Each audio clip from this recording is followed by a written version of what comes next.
मेरे राम राय तू संतां का संत तेरे, मेरे राम राय तू संतां का संत तेरे। मेरे हाँ जी सैਕਿंड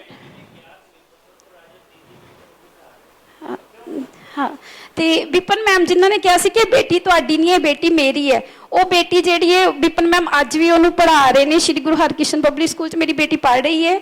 और एक सैकेंड सतनाम सिंह वीर जी की बहुत मतलब है मेहरबानी कह लो भी वीर जी ने मेरी सैकेंड बेटी जी अकाल अकैडमी बड़ू साहिब वो एडमिशन करवाई हुई है। वो बेटी मेरी इत्थे अकाल अकैडमी बड़ू साहिब पढ़ी है।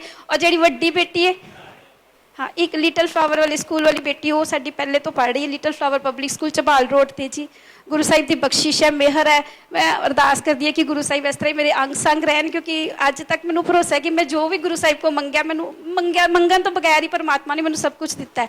तो गुरु साहिब की बहुत कृपा और यह सब सहज पाठ का नतीजा, क्योंकि मैं 7 सहज पाठ इस टाइम पर कर रही हाँ जी। वाहिगुरू जी का खालसा वाहिगुरू जी की फतेह। वाहिगुरू जी का खालसा वाहिगुरू जी की फतेह। जिवें भैन जी ने शेयर किया ना अपनी गल तुसीं शेयर करो। असीं परिवार के मैंबर हाँ, यानी असीं पता की करते हैं, देखो असीं नॉर्मली ना कुटे रहने हैं कुटे जे। पता की मैं ऐसा बन के जाना है, मैं चंगा लगा दुनिया नूं बैड लगा। ईवन तो खाना भी खाने ना पार्टी ते वेखने यार की पाइए, लोग वेखते हुए ने कितना समान पाइए, रोटी कितनी पाइए, यार प्लेट अच्छी लगनी चाहिए।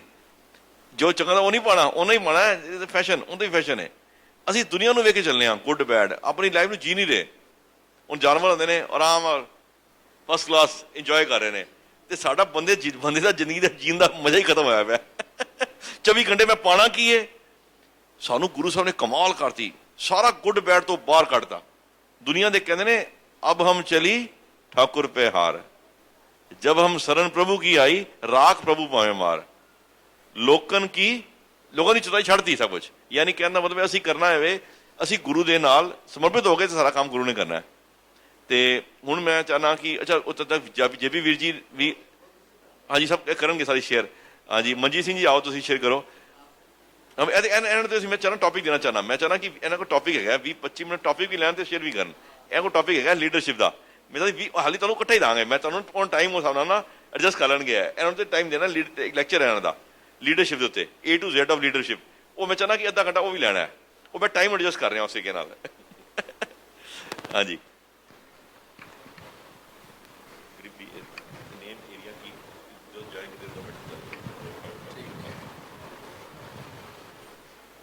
वाहिगुरू जी का खालसा वाहिगुरू जी की फतेह। गुरु साहब जी की बड़ी अपार बख्शिश कृपा हुई जो इस सहज पाठ सेवा लहर दे नाल गुरु साहब जी ने आप ही जोड़िया। मैं एक परसनल एक्सपीरियंस थोड़ा जहा शेयर कर दाँगा, बड़ा पुराना सीगा। कह लो अज तो 12 साल पहले की गल, जो हले दास नूं गुरबाणी हला पढ़नी भी बिल्कुल नहीं आती सी, पर मन का चाह सीगा भी मैं बाणी पढ़नी है। तो फस्ट एक्सपीरियंस अज तो 12 साल पहला का। उदों मेरी कोशिश सी भी मैं बाणी नूं पढ़ा, गुरु ग्रंथ साहब जी की बाणी नूं। उदा नितनेम तो करता सीगा पर गुरु ग्रंथ साहब की बाणी नहीं कभी पढ़ी सी। तो हरमंदर साहब तो 2 भागावलियां सैंचियां लैंदियां, और मैं कहा भी नहीं भावें पाठ आंदा है भावें नहीं आंदा, पर मैं शुरू कर देना। तो घर आके उदों कड़ाह प्रसाद भी बनाना जिहड़ा मैनूं नहीं आंदा सीगा, ते उदों मैं आप ही बनाने की कोशिश की। किसी घर के किसी मैंबर नूं मतलब नहीं क्या ना माता जी ना पिता जी आप ही बनाया। उदों कच्चा पक्का जिहा बनया, तो बना के अरदास करके तो सहज पाठ शुरू कर दिता। तो जो प्रसाद वरतान लगा ना घर दे विच, ते पापा जी कहन लगे भी कहते जी प्रसाद नहीं बनाना आंदा सी ते सानूं दस दिंदा बना लैंदे, या तो कच्चा आटा ही लैना तू। मैं कहा मेरी कोशिश ही मैं भी दसांगा, तुसीं कहोगे भी आ की करन लगा। तो मैं सो अपने आप शुरू कर लिया, तो पाठ शुरू किया। पर मैनू सीगा भी शायद मैं गलत पढ़ रहा, पता नहीं कितना पढ़ रहा, पर मेरे मन दे विच बड़ी एक चाह सीगी नहीं मैं पाठ गुरबाणी का सीखना है। तो किहदे कोलों सीखां मैनू कुछ समझ नहीं आ रही सी, पर बड़े दिनों तो मैं ये परेशान सीगा। तो एक दिन कुदरती की होया भी रात नूं बैठा मैं और गुरबाणी कीर्तन सुन रहा, और सुनद्या सुनद्या अखां दे विचों अथरू आने शुरू हो गए भी नहीं गुरु साहब जी मैं बाणी आप जी की सीखनी है। इस तरह कोई आनंद नहीं बन रहा, मैं सीखना चाहना। तो चलो वो करदा करदा उस रात मैं सौ गया। अगले दिन जो मैं सवेरे उठा तो संडे सीगा, तो संडे नूं न्यूज़पेपर आंदा घर, वो मैं न्यूज़पेपर पढ़ रहा। तो वो एक ऐड आई गुरमत प्रसार सेवा ਟਰਸਟ ਚੰਡੀਗੜ੍ਹ ਗੁਰਮਤ ਦਾ ਕੋਰਸ ਕਰਵਾਉਂਦਾ ਹੈ, ਔਰ ਉਹਦੇ ਵਿੱਚ ਕੋਈ ਵੀ ਤੁਹਾਡੇ ਕੋਲ ਦਾਖਲਾ ਫੀਸ ਨਹੀਂ ਲਈ ਜਾਂਦੀ, ਕਿਸੇ ਕਿਸਮ ਦਾ ਕੋਈ ਵੀ ਜਿਹੜੀ ਮਾਇਆ ਜਿਹੜੀ ਨਹੀਂ ਲਈ ਜਾਏਗੀ, ਸਿਰਫ ਇੱਕ ਐਂਟਰੈਂਸ ਟੈਸਟ ਹੋਏਗਾ, ਤੁਸੀਂ ਇੱਥੇ ਆ ਕੇ ਤੇ ਉਹ ਟੈਸਟ ਦੇਣਾ। ਤੇ ਮੈਂ ਕਿਹਾ ਯਾਰ ਇਹ ਗੱਲ ਤਾਂ ਠੀਕ ਹੈ, ਤੇ ਕਿਸੇ ਘਰ ਦੇ ਕੋਲ ਮੈਂ ਸਲਾਹ ਨਹੀਂ ਲਈ, ਮੈਂ ਇੱਥੇ ਚੱਲਿਆ ਕਿਉਂਕਿ ਉਹਨਾਂ ਨੇ ਕਿਹਾ ਸੀ ਜਾਏਗਾ ਤੈਨੂੰ ਕਿਰਾਇਆ ਚਾਹੀਦਾ, ਸਾਨੂੰ ਕਿਰਾਇਆ ਤੈਨੂੰ ਦਿਆਂਗੇ, ਤੁਸੀਂ ਜਾ ਕੇ ਕੀ ਕਰੇਗਾ। ਚਲੋ ਮੈਂ ਇੱਕ ਫਰੈਂਡ ਸੀਗਾ ਮੇਰੇ ਲਾਗੇ, ਤੇ ਉਹਦੇ ਨਾਲ ਮੈਂ ਸ਼ੇਅਰ ਕੀਤੀ ਗੱਲ ਵੀ ਇਸ ਤਰ੍ਹਾਂ ਆਹ ਚੀਜ਼ ਆਪਾਂ ਚੰਡੀਗੜ੍ਹ ਦਾ ਸੀਗਾ ਪ੍ਰੋਗਰਾਮ ਵੀ ਆਪਾਂ ਚੰਡੀਗੜ੍ਹ ਜਾਣਾ। ਕਹਿੰਦਾ ਠੀਕ ਹੈ, ਉਹ ਵੀ ਕਹਿ ਲਓ ਫ੍ਰੀ ਸੀਗਾ, ਤੇ ਕਹਿੰਦਾ ਕੋਈ ਨਹੀਂ ਅਸੀਂ ਚੱਲ ਪੈਂਦੇ ਸਵੇਰੇ। ਅਸੀਂ ਦੋਨੇ ਜਾਣੇ ਬੱਸ ਦੇ ਉੱਤੇ ਚੰਡੀਗੜ੍ਹ ਗਏ, ਉੱਥੇ ਜਾ ਕੇ ਪਤਾ ਕੀਤਾ, ਉਹ ਕਹਿੰਦੇ ਜੀ ਟੈਸਟ ਹੈ ਐਂਟਰੈਂਸ ਟੈਸਟ, ਤੇ ਇਹ ਤੁਹਾਨੂੰ ਦੇਣਾ ਪਏਗਾ। ਉਹ ਤੇ ਡੇਟ ਵਗੈਰਾ ਲਿਖੀ ਸੀ, ਉਸੇ ਡੇਟ ਨੂੰ ਅਸੀਂ ਪਹੁੰਚੇ, ਉੱਥੇ ਘੱਟੋ ਘੱਟ 100-150 ਜਿਹੜਾ ਸੀਗਾ ਉਹ ਮੈਂਬਰ ਪਹੁੰਚਿਆ ਸੀਗਾ ਜਿਹਨਾਂ ਨੇ ਐਂਟਰੈਂਸ ਟੈਸਟ ਦੇਣਾ ਸੀਗਾ। ਹੁਣ ਸਾਨੂੰ ਗਿਆਨ ਕੋਈ ਵੀ ਨਹੀਂ ਸੀਗਾ, ਸਿਰਫ ਇਹ ਸੀਗਾ ਵੀ ਕੀਰਤਨ ਦਰਬਾਰਾਂ ਤੇ ਬਸ ਥੋੜ੍ਹਾ ਬਹੁਤ ਜਾਇਦਾ ਸੀਗਾ, ਉੱਥੋਂ ਕੀਰਤਨ ਵਗੈਰਾ ਜਾਂ ਜੋ ਵੀ ਕਥਾ ਵਿਚਾਰਾਂ ਹੁੰਦੀਆਂ ਥੋੜ੍ਹੀਆਂ ਬਹੁਤੀਆਂ ਉਹ ਸੁਣੀਆਂ ਸੀ, ਤੇ ਉਹਦੇ ਆਧਾਰ ਤੇ ਜੋ ਉਹ ਕੁਐਸਚਨ ਜਿਹੜੇ ਆਏ ਆਪਾਂ ਉਹਦਾ ਆਨਸਰ ਲਿਖ ਕੇ ਤੇ ਆ ਗਏ।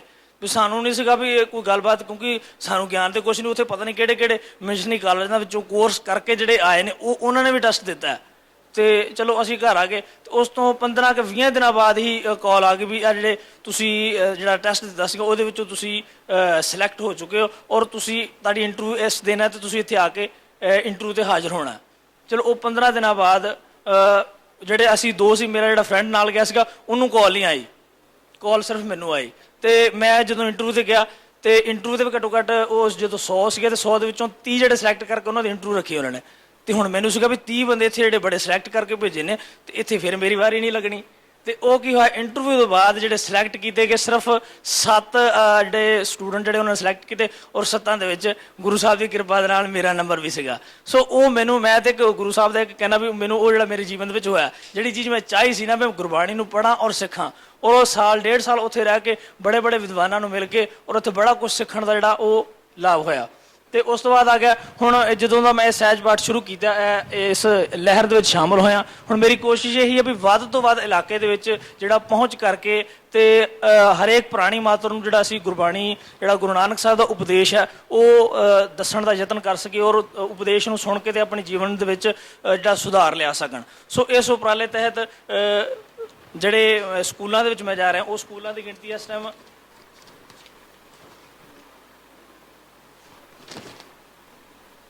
ਸਕੂਲਾਂ ਦੀ ਗਿਣਤੀ ਇਸ ਟਾਈਮ ਮੇਰੇ ਕੋਲ ਹੈਗੀ ਜੀ 43 ਸਕੂਲ ਨੇ, ਔਰ ਮਤਲਬ ਆਊਟਸਾਈਡ ਅੰਮ੍ਰਿਤਸਰ ਜਿਹੜਾ ਏਰੀਆ ਪੈਂਦਾ ਸਾਰਾ, ਆਊਟਸਾਈਡ ਅੰਮ੍ਰਿਤਸਰ। ਸਟੂਡੈਂਟ ਇੱਕ ਦੀ ਹਲੇ ਥੋੜੀ ਰਹਿੰਦੀ ਫਾਰਮ ਆਉਣ ਵਾਲੇ ਨੇ, ਜਿਹੜੇ ਇਸ ਟਾਈਮ ਮੇਰੇ ਕੋਲ ਮੌਜੂਦ ਨੇ ਉਹ 5500 ਦੇ ਲਾਗੇ ਹੈਗੇ ਨੇ ਸਟੂਡੈਂਟਸ। ਜਿਹੜੇ 5500 ਬੱਚੇ ਦੀ ਮੇਰੇ ਕੋਲ ਇਸ ਟਾਈਮ ਲਿਸਟ ਹੈਗੀ, ਇੱਕ ਥੋੜਾ ਉਹਦੇ 'ਚ ਹੈਗੀ ਸਕੂਲ ਹੋ ਰਹਿ ਗਏ ਨਾ। ਤੇ ਹਾਂਜੀ, ਮੈਂ ਪਿਛਲੇ ਮਹੀਨੇ ਦਾ ਜਿਹੜਾ ਪਲਾਨ ਪਹਿਲਾਂ ਮੈਂ ਉਹ ਦੱਸ ਦਿਆਂ ਥੋੜਾ। ਪਿਛਲੇ ਮਹੀਨੇ ਜਿਹੜਾ ਆਪਾਂ ਇੱਕ 5 ਸਕੂਲ ਜਿਹੜੇ ਨੇ ਹੋਰ ਨਵੇਂ ਜਿਹੜੇ ਐਡ ਕੀਤੇ, ਕਿਉਂਕਿ ਪਹਿਲਾਂ ਮੇਰੇ ਕੋਲ ਸੀਗੇ 34 ਸੀਗੇ ਸਕੂਲ ਪਿਛਲੇ ਮਹੀਨੇ ਤੱਕ, ਤੇ ਉਸ ਤੋਂ ਬਾਅਦ 5 ਸਕੂਲ ਜਿਹੜੇ ਉਹਨਾਂ ਦੇ ਨਾਲ ਨਵਿਆਂ ਦੇ ਨਾਲ ਗੱਲਬਾਤ ਕੀਤੀ ਹੈ, ਉਹ ਵੀ ਜਿਹੜੇ ਚਾਲੂ ਕੀਤੇ ਨੇ, ਔਰ 2 ਸਕੂਲ ਜਿਹੜੇ ਉਹ ਪਹਿਲਾਂ ਹੀ ਏਰੀਆ ਚੱਲ ਰਹੇ ਸੀਗੇ, ਤੇ ਉਹ ਕੁਦਰਤੀ ਵੀ ਮੇਰਾ ਰੂਟ ਉਧਰ ਦਾ ਸੀਗਾ, ਤੇ ਵੀਰ ਜੀ ਦਵਿੰਦਰ ਜੀ ਕਹਿਣ ਲੱਗੇ ਵੀ ਤੁਸੀਂ ਉਹ ਰੂਟ ਤੇ ਜਾਂਦੇ ਹੋ, ਤੇ ਉਹ 2 ਸਕੂਲ ਵੀ ਤੁਸੀਂ ਫੋਲੋ ਅਪ ਕਰ ਲਓ। ਸੋ ਇਸ ਤਰ੍ਹਾਂ ਕਰਕੇ ਉਹ ਜਿਹੜੇ 8 ਸਕੂਲ ਜਿਹੜੇ ਮੇਰੇ ਹੋਰ ਨਵੇਂ ਐਡ ਹੋਏ ਨੇ, ਤੇ ਇਹ ਸੀਗਾ ਪਿਛਲੇ ਮਹੀਨੇ ਵਿੱਚ ਆਪਾਂ 5 ਸਕੂਲ ਜਿਹੜੇ ਨਵੇਂ ਐਡ ਕੀਤੇ। ਤੇ ਉਸ ਤੋਂ ਬਾਅਦ ਨਾਲ ਜਿਹੜਾ ਪਿਛਲੇ ਮਹੀਨੇ ਦੇ ਵਿੱਚ ਇੱਕ ਹੋਰ ਸੰਗਤ ਰੂਪ ਜਿਹੜਾ ਪ੍ਰੋਗਰਾਮ ਚੱਲ ਰਿਹਾ, ਕਿਉਂਕਿ ਅੰਮ੍ਰਿਤਸਰ ਦੇ ਵਿੱਚ ਹਰ ਜਿਹੜਾ ਗੁਰੂ ਗ੍ਰੰਥ ਸਾਹਿਬ ਜੀ ਦਾ ਪ੍ਰਕਾਸ਼ ਗੁਰਪੁਰਬ ਹੈ, ਇਹ ਜੀਵਨ ਜੁਗਤ ਸਮਾਗਮ ਜਿਹੜਾ ਹਰ ਸਾਲ ਹੁੰਦਾ ਤਕਰੀਬਨ, ਤੇ ਉਹ ਵੀਰ ਜੀ ਦੀ ਵੀ ਇਹ ਕੋਸ਼ਿਸ਼ ਸੀਗੀ, ਤੇ ਮੇਰੀ ਪਹਿਲਾਂ ਹੀ ਸੀਗੀ ਵੀ ਉਹ ਜਦੋਂ ਸਮਾਗਮ ਹੋਏਗਾ, ਕਿਉਂਕਿ ਜੀਵਨ ਜੁਗਤ ਹੈ ਗੁਰੂ ਗ੍ਰੰਥ ਸਾਹਿਬ ਜੀ ਦੇ ਸਮਾਗਮ ਦੇ ਵਿੱਚ ਹੀ ਹੈ, ਤੇ ਕਿਉਂ ਨਾ ਉੱਥੇ ਜਾ ਕੇ ਗੁਰੂ ਗ੍ਰੰਥ ਸਾਹਿਬ ਦੀ ਅਸੀਂ ਵੀ ਗੱਲ ਉਹੀ ਕਰ ਰਹੇ ਹਾਂ। तो ਉੱਥੇ ਮੇਰਾ ਵੀ ਸੀਗਾ ਪਹਿਲਾਂ ਹੀ ਵਿਚਾਰ, ਤੇ ਵੀਰ ਜੀ ਵੀ ਕਹਿਣ ਲੱਗੇ ਵੀ ਨਹੀਂ ਮੇਰੀ ਗੱਲ ਹੋ ਚੁੱਕੀ ਹੈ, ਤੁਸੀਂ ਵੀ ਜਰੂਰ ਜਾ ਕੇ ਉੱਥੇ ਗੱਲ ਕਰਿਓ। ਤੇ ਉਹ ਜਿਹੜੇ ਪਿਛਲੇ ਮਹੀਨੇ ਦੇ ਸਮਾਗਮ ਹੋਏ ਨੇ ਉਹ 6 ਸਮਾਗਮ ਹੋਏ ਨੇ ਜੀ, ਤੇ 6 ਦੇ ਵਿੱਚ ਦਾਸ ਨੇ ਜਾ ਕੇ ਉੱਥੇ ਪਰਸਨਲੀ ਤੌਰ ਤੇ ਫੇਸ ਟੂ ਫੇਸ ਸੰਗਤ ਨਾਲ ਗੱਲਬਾਤ ਕੀਤੀ ਹੈ, ਕਿਉਂਕਿ ਸਟੇਜ ਦਾ ਟਾਈਮ ਜਿਹੜਾ ਉਹ ਕਿਸੇ ਨੂੰ ਜਿਹੜਾ ਉਹ ਘੱਟ ਵੱਧ ਜਿਹੜਾ ਦੂਜੇ ਨੂੰ ਦਿੰਦੇ ਨੇ। ਸੋ ਸਿਰਫ ਫੇਸ ਟੂ ਫੇਸ ਰਹਿ ਕੇ ਗੱਲ ਕੀਤੀ ਗਈ ਹੈ, ਔਰ ਜਿੰਨੇ ਕੁ ਸੰਗਤ ਜਿਹੜੀ ਉਹ ਤਿਆਰ ਹੋਈ ਆ, ਉਹ 108 ਪ੍ਰਾਣੀ ਜਿਹੜੇ ਉਹ ਤਿਆਰ ਹੋਏ ਨੇ। ਅਸੀਂ ਸਹਿਜ ਪਾਠ ਆਰੰਭ ਕਰਾਂਗੇ, ਤੇ ਉਹਨਾਂ ਦੀ ਅਸੀਂ ਡੇਟ ਵੀ ਜਿਹੜੀ ਫਾਈਨਲ ਨਾਲੋਂ ਨਾਲ ਹੀ ਕਰ ਰਹੀ ਹੈ। ਉਸੇ ਗੁਰਦੁਆਰਾ ਸਾਹਿਬ ਦਾ ਟਾਈਮ ਰੱਖਿਆ, ਜਿਹੜੇ ਗੁਰਦੁਆਰਾ ਸਾਹਿਬ ਦਾ ਆਪਾਂ ਲਿਸਟ ਬਣਾਈ ਹੈ, ਤੇ ਜੇ ਕੋਈ ਲਾਗੇ ਗੁਰਦੁਆਰਾ ਸਾਹਿਬ ਪੈਂਦਾ ਉਹ ਵੀ ਨਾਲ ਅਟੈਚ ਕਰ ਲਿਆ। ਮਤਲਬ ਇਸ ਤਰ੍ਹਾਂ ਕਰਕੇ ਅਸੀਂ ਡੇਟ ਵੀ ਫਾਈਨਲ ਕਰ ਲਈ ਵੀ ਕਿਸ ਡੇਟ ਨੂੰ ਤੁਹਾਡਾ ਪਾਠ ਜਿਹੜਾ ਉਹ ਆਰੰਭ ਹੋਏਗਾ, ਉਹਨਾਂ ਦੀ ਡੇਟ ਵੀ ਨਾਲ ਹੀ ਫਾਈਨਲ ਹੈ। ਤੇ ਹਲੇ ਉਹਨਾਂ ਦੇ ਜਿਹੜੇ ਰਹਿੰਦੇ ਨੇ ਪ੍ਰੋਗਰਾਮ, ਉਹ 6 ਪ੍ਰੋਗਰਾਮ ਹਲੇ ਉਹਨਾਂ ਦੇ ਹੋਰ ਰਹਿੰਦੇ ਨੇ ਇਸ ਮੰਥ ਵਿੱਚ। ਤੇ ਉਹ ਇਸ ਮੰਥ ਦੇ ਵਿੱਚ ਜਿਹੜੀ ਉਹਦੀ ਆ ਜਾਣੇ ਵੀ ਕਿੰਨੇ ਆਪਣੇ ਕੋਲ ਹੋਰ ਪੁਰਾਣੇ ਜਿਹੜੇ ਉਹ ਤਿਆਰ ਹੋਣਗੇ। ਤੇ ਉਸ ਤੋਂ ਬਾਅਦ ਇਸ ਮਹੀਨੇ ਦੇ ਵਿੱਚ 2 ਸਕੂਲਾਂ ਨਾਲ ਮੇਰੀ ਗੱਲ ਜਿਹੜੀ ਉਹ ਚੱਲ ਰਹੀ ਹੈ। ਇੱਕ ਹੈਗਾ ਜੀ NES ਸਕੂਲ ਜਿਹੜਾ ਮੀਕੇ ਗੁਰਦਾਸਪੁਰ ਚ ਪੈਂਦਾ ਤੇ ਦੂਸਰਾ ਗੁਰੂ ਤੇਗ ਬਹਾਦਰ ਸਕੂਲ ਖਾਨਕੋਟ। ਤੇ ਇਹ ਦੋਨਾਂ ਦੀ ਕਾਫੀ ਸਟਰੈਂਥ ਹੈ ਤੇ ਗੱਲਬਾਤ ਮੇਰੀ ਇੱਕ ਵਾਰੀ ਦੀ ਹੋ ਚੁੱਕੀ ਹੈ। ਉਹ ਕਹਿੰਦੇ ਸੀ ਵੀ ਸਾਡੇ ਸਤੰਬਰ ਜਿਹੜੇ ਇਹ ਟੈਸਟ ਚੱਲ ਰਹੇ ਨੇ ਤੇ ਇਹ ਟੈਸਟ ਤੋਂ ਫ੍ਰੀ ਹੋ ਕੇ ਜਿਹੜਾ ਤੁਹਾਨੂੰ ਲੈਕਚਰ ਦਾ ਟਾਈਮ ਦਾਂਗੇ। ਤਾਂ ਸੋ ਗੁਰੂ ਸਾਹਿਬ ਇੱਥੇ ਕਿਰਪਾ ਕਰਨਗੇ ਵੀ ਇੱਥੇ ਵੀ ਜਿਹੜੇ ਸਟੂਡੈਂਟਸ ਨੇ ਆਪਣੇ ਕੋਲ ਕਾਫੀ ਜਿਹੜੇ ਉਹ ਸਹਿਜ ਪਾਠ ਨਾਲ ਜੁੜ ਸਕਦੇ ਨੇ। ਸੋ ਇਹ ਜਿਹੜਾ ਮੇਰਾ ਨੈਕਸਟ ਮੰਥ ਦਾ ਪਲਾਨ ਹੈ ਵੀ ਨੈਕਸਟ ਮੰਥ ਦੇ ਵਿੱਚ ਇੱਕ ਤੇ ਜਿਹੜੇ ਆਪਣੇ ਜੀਵਨ ਯੁੱਗ ਦੇ ਸਮਾਗਮ ਰਹਿੰਦੇ ਨੇ ਉਹਨਾਂ ਦੇ ਵਿੱਚ ਵੀ ਹਲੇ ਪਹੁੰਚ ਕਰਕੇ ਤੇ ਸੰਗਤ ਨਾਲ ਗੱਲਬਾਤ ਕਰਨੀ ਹੈ। ਤੇ ਉਸ ਤੋਂ ਬਾਅਦ ਜਿਹੜੇ ਸਕੂਲਾਂ ਦੇ ਨਾਲ ਗੱਲਬਾਤ ਹੋਈ ਹੈ ਉੱਥੇ ਵੀ ਪਹੁੰਚ ਕਰਕੇ ਕੋਸ਼ਿਸ਼ ਕਰਨੀ ਹੈ ਵੀ ਉਹ ਸਕੂਲਾਂ ਦੇ ਨਾਲ ਵੀ ਆਪਾਂ ਸਹਿਜ ਪਾਠ ਜਿਹੜਾ ਉਹ ਆਰੰਭ ਕਰਵਾ ਸਕੀਏ। ਸੋ ਧੰਨਵਾਦ ਜੀ। ਵਾਹਿਗੁਰੂ ਜੀ ਕਾ ਖਾਲਸਾ, ਵਾਹਿਗੁਰੂ ਜੀ ਕੀ ਫਤਿਹ। ਵੀਰ ਮਨਜੀਤ ਸਿੰਘ ਜੀ ਨੇ ਜਿੱਥੇ ਆਪਣੇ ਉਤਸ਼ਾਹ ਵਿੱਚ ਆਪਣੀ ਰਿਪੋਰਟ ਦਿੱਤੀ, ਮਹਾਰਾਜ ਦੀ ਬੜੀ ਬਖਸ਼ਿਸ਼ ਹੈ ਵੀ 5500 ਬੱਚੇ ਨੂੰ ਫੋਲੋਅਰ। ਵੀਰ ਜੀ ਇਹ ਨੇ ਸਾਡੇ ਡਿਵਾਈਨ ਫੋਲੋਅਰ, ਠੀਕ ਹੈ ਜੀ। ਤੇ ਇਸ ਤੋਂ ਜਿਵੇਂ ਤੁਸੀਂ ਹੁਣੇ ਮਿਲੇ ਸੀ ਦਵਿੰਦਰ ਸਿੰਘ, ਉਹ ਡਿਵਾਈਨ ਵਰਕਰ ਨੇ। ਹੌਲੀ ਹੌਲੀ ਅਸੀਂ ਇਹਨਾਂ ਨੂੰ ਤਿਆਰ ਕਰ ਰਹੇ ਹਾਂ। ਅੱਜ ਦਾ ਤੁਸੀਂ ਦੇਖਿਆ ਸਾਰਾ ਵੀਰ ਜੀ ਨੇ ਜਿਸ ਤਰ੍ਹਾਂ ਗੱਲਬਾਤ ਕੀਤੀ, ਕੱਲ ਨੂੰ ਅਸੀਂ ਇਹਨਾਂ ਦੇ ਥੱਲੇ ਡਿਵਾਈਨ ਫੋਲੋਅਰ ਲਗਾ ਦੇਣੇ ਨੇ, ਇਹਨਾਂ ਨੇ ਡਿਵਾਈਨ ਵਰਕਰ ਬਣ ਜਾਣਾ। ਫਿਰ ਉਹ ਇਲਾਕੇ ਦੇ ਵਿੱਚ ਬਹੁਤ ਸਾਰੇ ਸਕੂਲ ਇਸ ਤਰ੍ਹਾਂ ਨੇ। ਅੱਜ ਕੱਲ੍ਹ ਸਾਡੇ ਕੋਲ ਇੱਕ ਵੀਰ ਜੀ ਧਨਵੰਤ ਸਿੰਘ ਜੀ ਵੀ ਆਏ ਨੇ ਜਿਹੜੇ ਅਸੀਂ ਡਿਵਾਈਨ ਫੋਲੋਅਰ ਕਲਾਨੌਰ ਬਿਲਕੁਲ ਬਾਰਡਰ ਦਾ ਏਰੀਆ ਗੁਰਦਾਸਪੁਰ ਦਾ, ਜਿੱਥੇ ਕਿ ਬਹੁਤ ਜ਼ਿਆਦਾ ਸਾਡਾ ਕੋਈ ਜਾ ਕੇ ਪ੍ਰਚਾਰਕ ਰਾਜੀ ਨਹੀਂ, ਠੀਕ ਹੈ। ਉਹ ਵੀ ਵੀਰ ਜੀ ਆਏ ਨੇ। ਤੇ ਸਾਡੇ ਕੋਲ ਸਭ ਤੋਂ ਵੱਡੀ ਖੁਸ਼ੀ ਦੀ ਗੱਲ ਹੈ ਜਿੱਥੇ ਆਪਾਂ ਬਹੁਤ ਸਾਰੀਆਂ ਸੰਸਥਾਵਾਂ ਨੂੰ ਜੋੜ ਰਹੇ ਹਾਂ ਨਾ, ਗੁਰੂ ਗ੍ਰੰਥ ਗੁਰੂ ਪੰਥ ਇੰਟਰਨੈਸ਼ਨਲ ਤੋਂ ਜਿਹੜੇ 3 ਭੈਣਾਂ ਸਾਨੂੰ ਵੀਰ ਜੀ ਨੇ ਦਿੱਤੀਆਂ ਨੇ। ਵੀਰ ਗੁਰਵਿੰਦਰ ਸਿੰਘ ਜੀ ਜੋ ਕਿ ਆਪਾਂ ਨੂੰ ਬੜੀ ਚੰਗੀ ਤਰ੍ਹਾਂ ਜਾਣਦੇ ਨੇ, ਵੀਰ ਸਤਨਾਮ ਸਿੰਘ ਜੀ ਨੂੰ ਵੀ, ਆਪ ਜੀ ਨੂੰ ਵੀ ਕੈਂਪਾਂ ਤੇ ਆਉਂਦੇ ਨੇ। ਮੈਂ ਭੈਣ ਜੀ ਨਵਜੀਤ ਕੌਰ ਜੀ ਨੂੰ ਕਹਾਂਗਾ, ਬੇਨਤੀ ਕਰਾਂਗਾ ਵੀ ਇੱਕ ਵਾਰੀ ਆਣ ਕੇ ਆਪਣੇ ਮਿਸ਼ਨ ਬਾਰੇ ਅਤੇ ਇਹ ਸਾਰਾ ਦਿਨ ਸਹਿਜ ਪਾਠ ਦੀ ਸੇਵਾ ਕਰਦੇ ਨੇ। ਪੂਰੀ ਰਿਪੋਰਟ ਸਾਨੂੰ ਉਸੇ ਤਰ੍ਹਾਂ ਦਿੰਦੇ ਨੇ, ਪਰ ਜਿੰਨਾ ਵੀ ਇਹਨਾਂ ਦਾ ਜੋ ਵੀ ਸੇਵਾ ਹੁੰਦੀ ਹੈ, ਫਲ ਹੁੰਦਾ, ਸਭ ਕੁਝ ਉਹ ਗੁਰਵਿੰਦਰ ਸਿੰਘ ਵੀਰ ਜੀ ਕਰ ਰਹੇ ਨੇ। ਉਹਨਾਂ ਨੇ ਗਾਂ ਇਹਨਾਂ ਨੂੰ ਡਿਵਾਈਨ ਵਰਕਰਸ ਨੂੰ ਅਡਾਪਟ ਕਰਵਾਇਆ ਹੋਇਆ। ਸੋ ਆਓ ਆਪਾਂ ਭੈਣ ਜੀ ਦੀ ਗੱਲਬਾਤ ਸੁਣੀਏ। ਫਿਰ ਭੈਣ ਰਾਜਵੀਰ ਕੌਰ ਵੀ ਸਾਡੇ ਕੋਲ ਨੇ ਤੇ ਭੈਣ ਜੀ ਗੁਰਮੀਤ ਕੌਰ। ਵਾਹਿਗੁਰੂ ਜੀ ਕਾ ਖਾਲਸਾ, ਵਾਹਿਗੁਰੂ ਜੀ ਕੀ ਫਤਿਹ। ਵਾਹਿਗੁਰੂ ਜੀ ਕਾ ਖਾਲਸਾ, ਵਾਹਿਗੁਰੂ ਜੀ ਕੀ ਫਤਿਹ। ਚਲੋ ਇੰਨੇ ਯੋਗਤਾ ਆਪਾਂ ਹੈ ਨਹੀਂ ਕਿ ਇੱਥੇ ਕੁਝ ਦੱਸ ਸਕੀਏ, ਪਰ ਚਲੋ ਸਹਿਜ ਪਾਠ ਦੀ ਸੇਵਾ ਵੀ ਚੱਲਦੀ ਸੀ ਕਿ ਮਲਟੀਵਰਸਿਟੀ 'ਚ ਵੀ ਮੈਂ ਸੇਵਾ ਗੁਰੂ ਸਾਹਿਬ ਨੇ ਲਈ। ਉੱਥੇ ਵੀ ਸਭ ਤੋਂ ਪਹਿਲਾਂ ਮੈਂ ਸਤਨਾਮ ਟਰਸਟ ਵਿੱਚ ਵੀ ਸੇਵਾ ਕੀਤੀ ਕੋਈ 5-6 ਸਾਲ।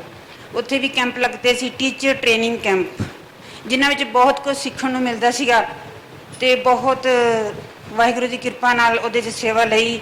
ਸਭ ਤੋਂ ਪਹਿਲਾਂ ਸਹਿਜ ਪਾਠ ਉੱਥੇ ਸ਼ੁਰੂ ਕਰਵਾਏ ਗਏ ਛੋਟੇ ਬੱਚਿਆਂ ਨੂੰ। ਇੱਥੋਂ ਤੱਕ ਕਿ ਉੱਥੇ 2nd ਕਲਾਸ ਦੇ ਬੱਚਿਆਂ ਨੇ ਵੀ ਸਹਿਜ ਪਾਠ ਕੀਤਾ। ਉਹ ਬੱਚੇ ਇਸ ਗੱਲ ਤੋਂ ਨਾਰਾਜ਼ ਹੁੰਦੇ ਸੀ ਕਿ ਵੱਡੇ ਬੱਚਿਆਂ ਨੂੰ ਤੁਸੀਂ ਲੈ ਕੇ ਜਾਂਦੇ ਹੋ ਤੇ ਸਾਨੂੰ ਕਿਉਂ ਨਹੀਂ ਸਹਿਜ ਪਾਠ ਕਰਾਉਂਦੇ। ਮੈਂ ਕਿਹਾ ਬੇਟਾ ਤੁਸੀਂ ਛੋਟੇ ਹੋ।